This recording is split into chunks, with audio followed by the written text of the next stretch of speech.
We're still waiting on our first big snowstorm of the season, but our mountains, they're already seeing avalanches. Yeah, kind of strange. The Utah Avalanche Center reporting a slide in Little Cottonwood Canyon that happened Saturday. Forecasters checked it out and say it happened in the Red Pine area, likely triggered by a snowboarder. There's also been 3 other slides this month and a few in October as well. We do have weather team coverage for you tonight on this late start to the season, starting with David Ochoa. David.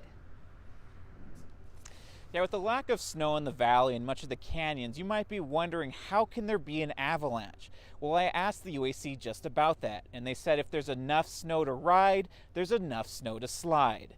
They also said that we've had a few early season storms, including last week, that have left snow in the higher elevations, above 9,500 feet and on north-facing areas. So just because we're not seeing snow outside our front doors doesn't mean it's not up there. And they said, just like you said earlier, Saturday's avalanche was likely started by a snowboarder. And with resorts pushing their openings back, some people might be tempted to travel into the backcountry. And with the shallow snowpack they're seeing right now, they're reminding people who want to hit the slopes in the backcountry to watch out for hazards. So things like roots, stumps, and rocks. They said it's a long season, so just be patient. And if someone is really itching to get out, the UAC says it's a good time to walk around and pay attention to what it looks like now, because it'll come in handy once we do start getting some snow. The slopes that are currently dirt and shrubs, they don't have any snow. That's what's going to be safe when we finally do get a large storm. All the slopes that are holding snow, that are looking white, that are looking smooth, that are looking continuous, that's what's going to be suspect. That's where we're likely going to have an avalanche problem when we get these storms. Now, Champion says the snow on the ground now is weak, which will probably lead to long-term issues when a storm does hit.